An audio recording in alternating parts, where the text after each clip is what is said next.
दोस्तों प्रणाम। दोस्तों, कुछ तकनीकी खराबियों के कारण मैं इस बीच आप लोगों को कोई वीडियोस नहीं भेज पाया। और आज 6 तारीख को रामनवमी है और मेरा वीडियो ब्लॉग चैनल भी सही हो चुका है। और आज मुझे मौका मिल रहा है पूरे उत्तराखंड के ऐसे पर्यावरणविदों से जो गैरसैंण के किताब मेले में यहाँ आए हैं। और सुबह-सुबह एक विज़िट कार्यक्रम है जिसमें विभिन्न प्रकार की पक्षियों को विज़िट करना है, विभिन्न प्रकार के पौधों के बारे में और पर्यावरण में होने वाले अनेक बदलाव के बारे में बच्चों को और जो बाहर से आए हुए बहुत सारे लोग हैं, उन्हें इसके बारे में बताना है। इसमें 2-2 पद्मश्री हैं, मैती संस्था के संस्थापक कल्याण सिंह रावत जी, पद्मश्री पद्मश्री माधुरी बरतवाल जी, डॉक्टर उप्रेती जी जो रिटायरमेंट के बाद शरीर के अंगदानों के बारे में जनता को जागरूक कर रहे हैं, पक्षी विशेषज्ञ भट्ट जी, बड़ा कोटी जी, बहुत सारे लोग इस कार्यक्रम में हैं। और हम लोग इस कार्यक्रम में पर्यावरण के बारे में जानेंगे, क्या-क्या बदलाव हो रहे हैं, पक्षियों के बारे में जानेंगे। और एक हमारी बहन जो बाँस के वृक्ष के बारे में, उसकी विविधता के बारे में बता रही हैं। एक हमारे साथी जो पहाड़ के पलायन के बारे में बहुत सुंदर जो गीत उन्होंने गाया, दिल को मोह लेने वाला, परंतु आप लोगों की भाषा के लिए वो कुमाऊनी में है, लेकिन उनके सुर सुनकर आदमी वैसे भी खुश हो जाता है। तो चले दोस्तों, इस ब्लॉग की नए साल की नई शुरुआत पर्यावरण से। बहुत-बहुत धन्यवाद दोस्तों।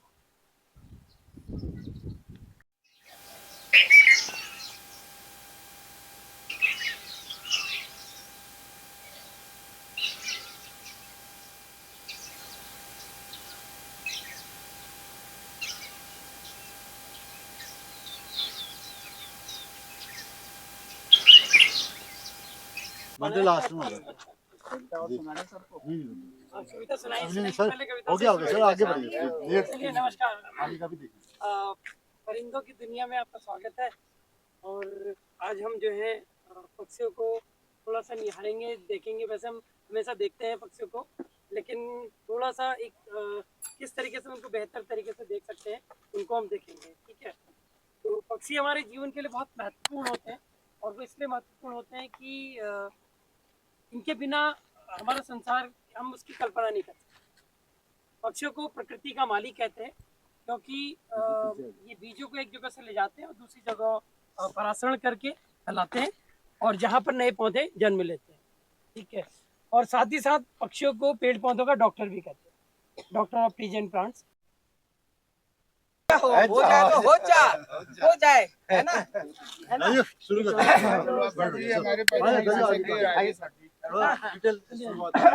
स्वस्थ नहीं रहते, पेड़ स्वस्थ नहीं रहते, तो हमारा पर्यावरण स्वस्थ नहीं रहता। तो आप ठीक है। और पक्षी बहुत अच्छे पॉलिनेटर भी होते हैं। ये पराग कणों को एक जगह से दूसरी जगह पहुंचाते हैं। अगर ये नहीं पहुंचाते तो पुष्प जो है फिर फलों में परिवर्तित नहीं होते, और फिर जो बेहतरीन आम, लीची, अमरूद हम खा पाते हैं, हम इससे भी वंचित हैं।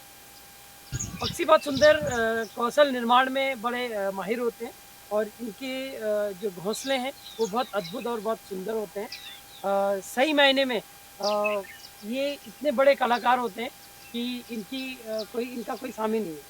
ठीक है, तो इसलिए जो है पक्षियों का जीवन जो है हमारे मौसम के इंडिकेटर भी हैं, हमारे गीतों का माध्यम है, हमारी संस्कृति के हिस्से हैं।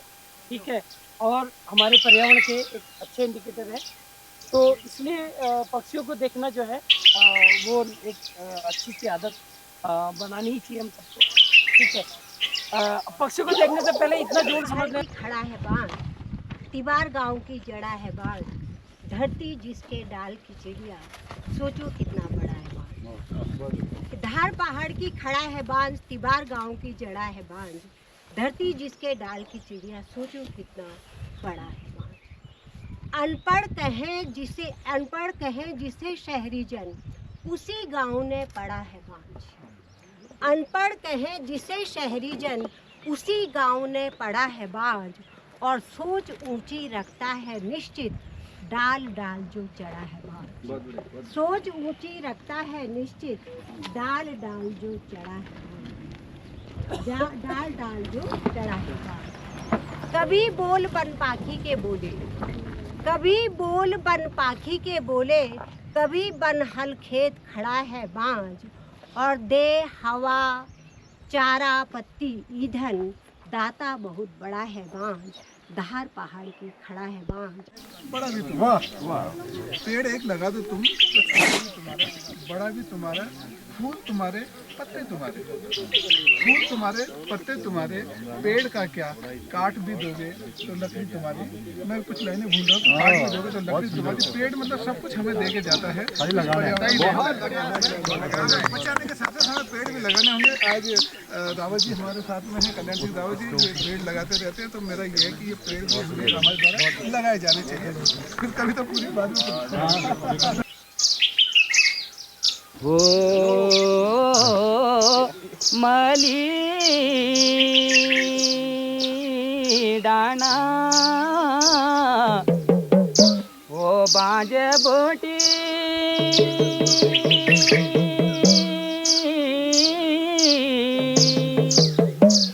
ओ भुला तली गड़ग गध्यारा हो जाल रो तुम जेल करो भुला हो जन छोड़ा पहाड़ा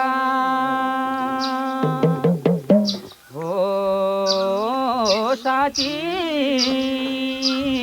को तुम झूठी ना माना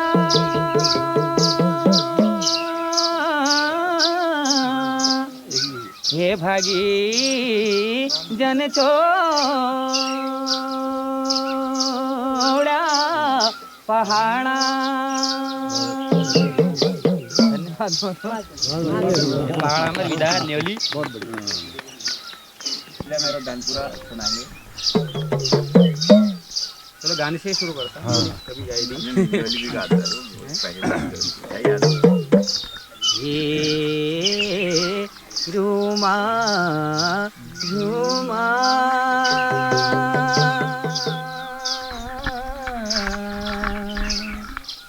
ओ बरखा लागी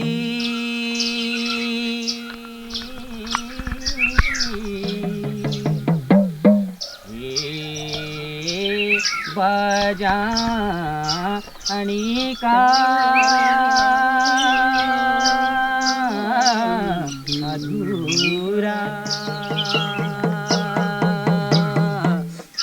हे ओण रया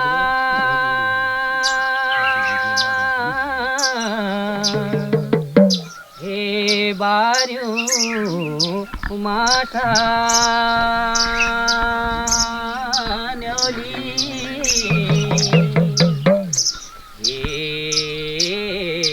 म्यारा दाने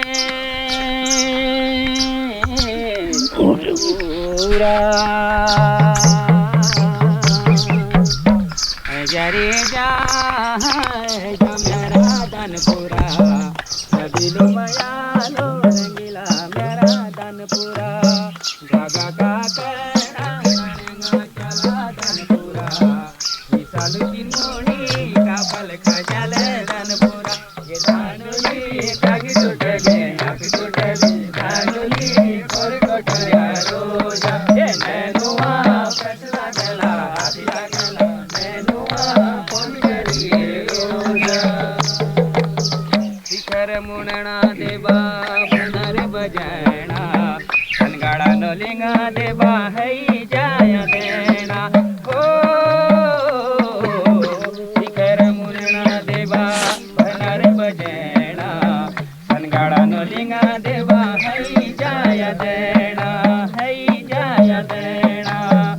बदिया कोटे में भगवती मैया धनपुरा निजल आसी काटू है जो मेरा धनपुरा बदिया कोटे में भगवती मैया धनपुरा निजल आसी काटू है जो मेरा धनपुरा ये धानुली कांग टूटली अभी टूटली धानुली कोरी टूटया रोजा नैनुआ फैसला गेला अभी लागेला नैनुआ फोन करिए रोजा बाश मंडुआ रोट दगड़ी भंगर लुणे को बखड़ी भैंसी को छमे जोले गुणे को जोले गुणे को हो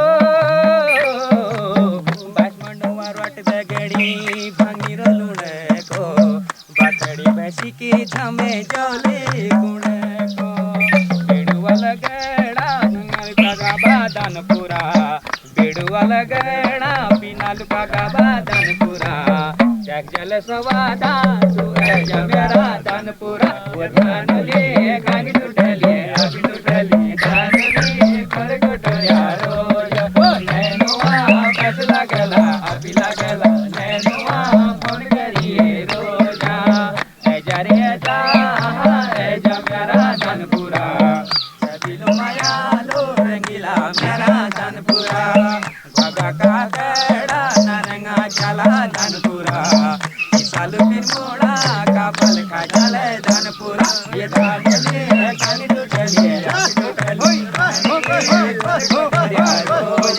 नैनुआ फैसला गला अभी लागला नैनुआ फोन करिए रोजा ये नैनुआ फोन करिए रोजा ये नैनुआ फोन करिए रोजा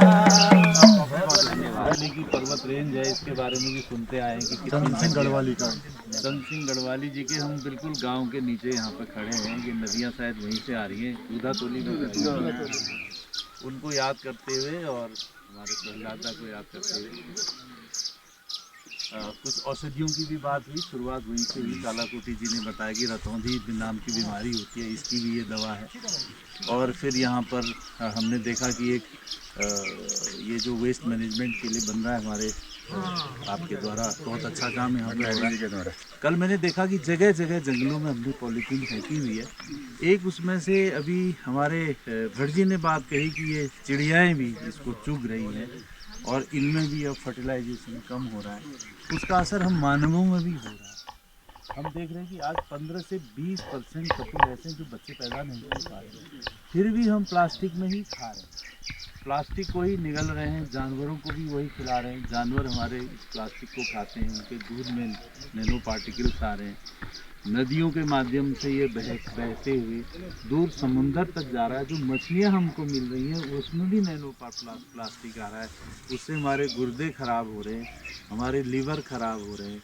उसको हम देख नहीं रहे हैं कि 1800 लोग इसी उत्तराखंड में डायलिसिस पर हैं, जिनके गुर्दे ख़राब हैं, उनको गुर्दे मिल नहीं रहे हैं। इन सबको मिलते हुए मैंने प्रयास किया है कि मैं रक्तदानी हूँ, मैंने 40 बार रक्तदान किया। ऐसे समय पर जब लोग अपना रक्त देने से भाग जाते थे, अपनी पत्नी को भी रक्त नहीं देते थे लोग। जब मैं मेडिकल कॉलेज में पढ़ता था, हमारे सर्जरी के एक हेड हुआ करते थे, वो कहते थे तुम्हारी बीवी को खून की ज़रूरत है, तुम ज़रा खून दे दो इसको। तो वो पति भाग जाता था, देता नहीं था खून जो है। वो समय मैंने देखा है। आज के समय में जो जागरूकता पैदा हुई, उससे खून तो हमको अब आसानी से मिलने लगा है। एक समय था कि हमारे उत्तराखंड में ही मुश्किल से 5-6 हज़ार यूनिट पर ईयर ब्लड मिलता था, और जब ये उत्तराखंड राज्य का गठन हुआ मात्र 6,000 ब्लड हमको मिलता था। आज हमको लगभग 1.5 लाख यूनिट ब्लड मिलने लगा है और जगह जगह ब्लड बैंक खुले हैं। आज भी हमने यहाँ एक रक्तदान शिविर का आयोजन किया है। आप में से जो रक्तदान करना चाहेंगे उसमें कर सकते हैं और उनको भी प्रेरित करेंगे। हमारे चेयरमैन साहब ने बहुत लोगों को प्रेरित किया है, वो भी आज वहाँ रक्तदान करेंगे। तो इस तरह से जो मेरा ये मानना है कि रक्तदान के प्रति जो जागरूकता आई वो इसीलिए आई कि हमने जगह जगह सेमिनार आयोजित किए, लोगों को उसके बारे में बताया, उसको दिखाया और लोगों के मन में विश्वास आया कि हाँ, रक्त ऐसी चीज़ है जो दी जा सकती है, आसानी से दी जा सकती है। क्योंकि 18 साल से 65 साल का व्यक्ति आराम से रक्त दे, उसको कोई दिक्कत नहीं होती है। हर 3 महीने में आप रक्त डोनेट कर सकते हैं। तो ऐसे भी रक्तदानी हैं जिन्होंने सेंचुरियन ब्लड डोनर कहते हैं हम उसको, 100 बार रक्तदान किया है।